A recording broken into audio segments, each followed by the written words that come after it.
We'd like to now invite our next next panelist, Dr. Khawza Ahmed.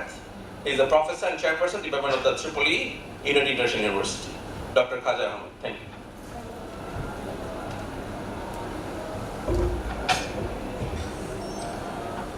Assalamu alaikum and good afternoon, honorable panelists and the dear audience. Just to mention, currently I'm not the chairperson. I'm just working as a professor in the Department of IEEE UIU. So my topic of today's discussion is contract cheating and educational technologies. So I basically put my slides and presentation on very few fundamental things. So I'll just go through that. So because this is actually new terminology, I'm not sure about you, but for me it's a new terminology, contract cheating. Contract cheating means that you actually outsource your work to someone. So if you go to the definition, I will not have the time to go through the change of the slides since I don't have the slider. Well, I have the slider. Okay, that's good. Okay, so when you outsource your assignment or project or anything as a student or maybe as a researcher to someone, it may be paid or unpaid, we call it contract cheating. Because it is not your work, it is someone's work, but you are presenting as your own. Right?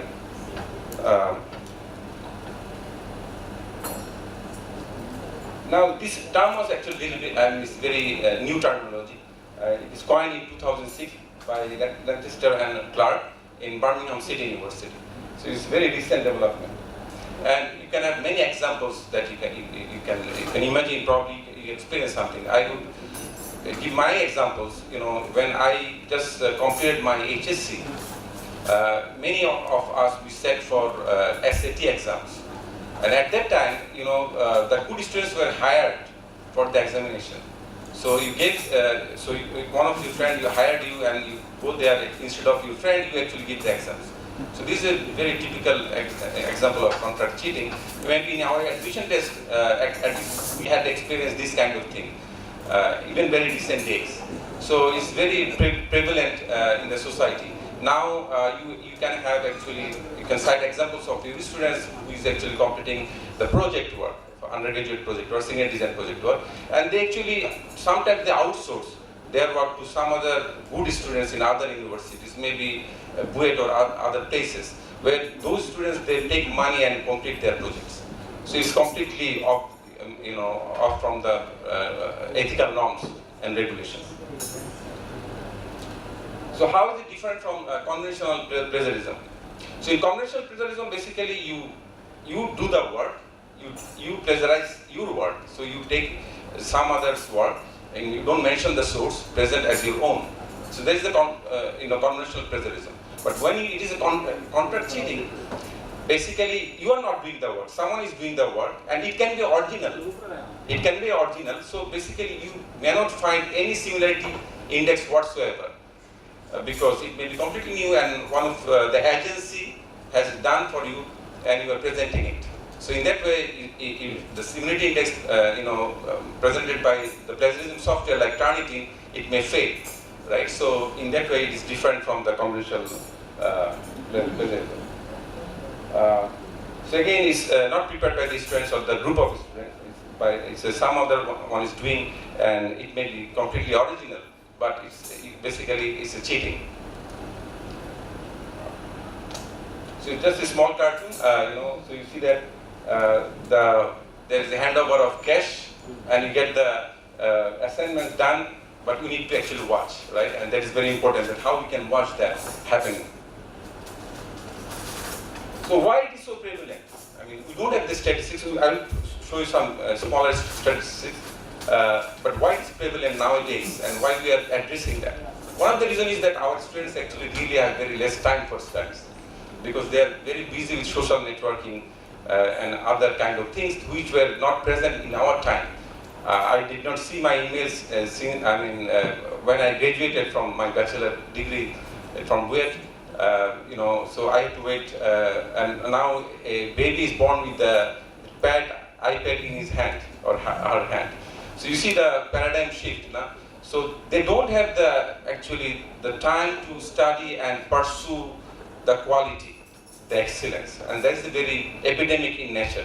So that is the main reason why we need to raise the cultural awareness and the practice. So now they have more choices. I mean, actually you can spend the whole your life just by watching YouTube.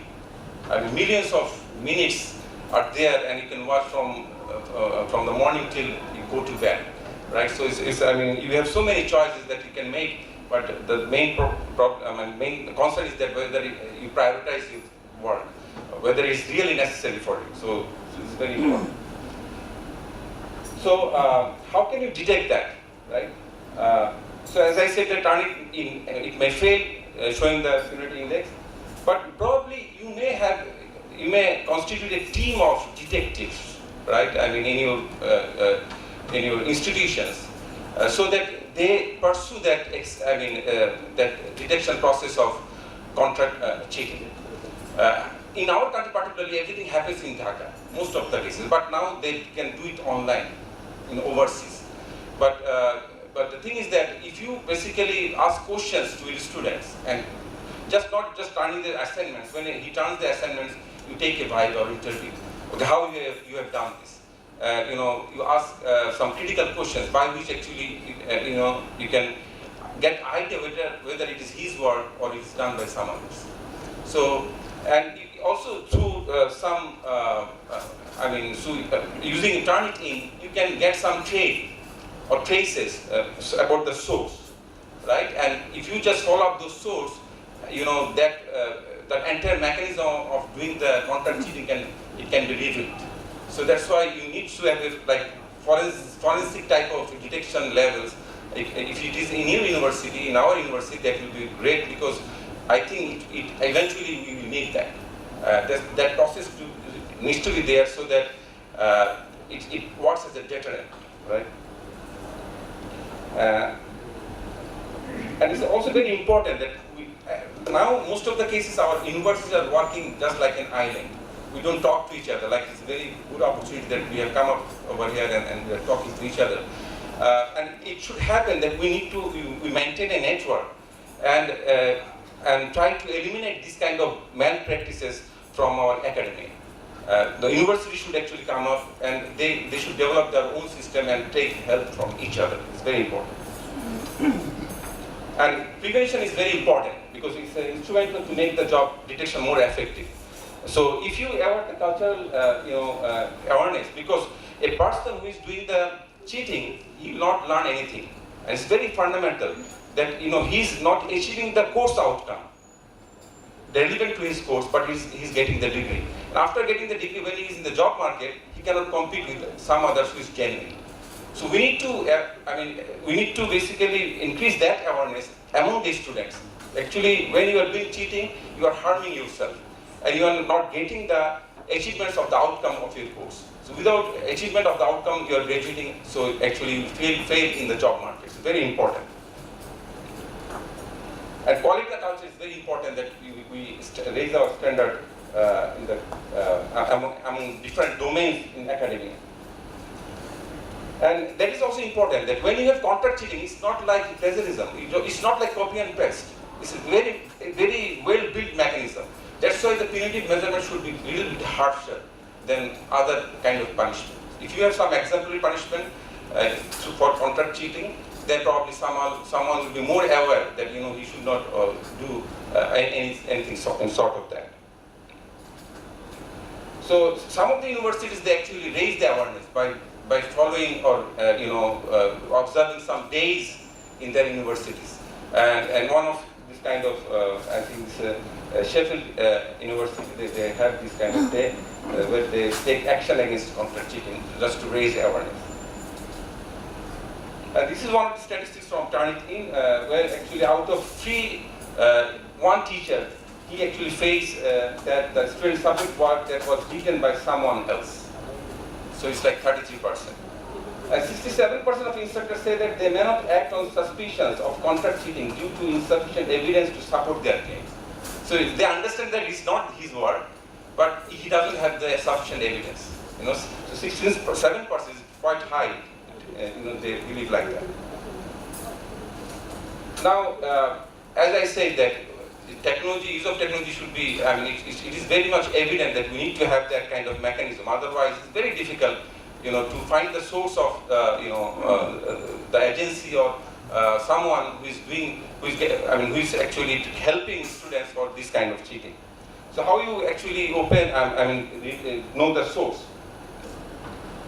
So we need to have the sophisticated tools, right? Like the police, they have now, they can trap the conversation in any cell phone, for any numbers. Similarly, we need to maintain an edge over our students so that they have they have the idea that we are smarter, we can outsmart them. And it's a very important message that we need to give the message to the student.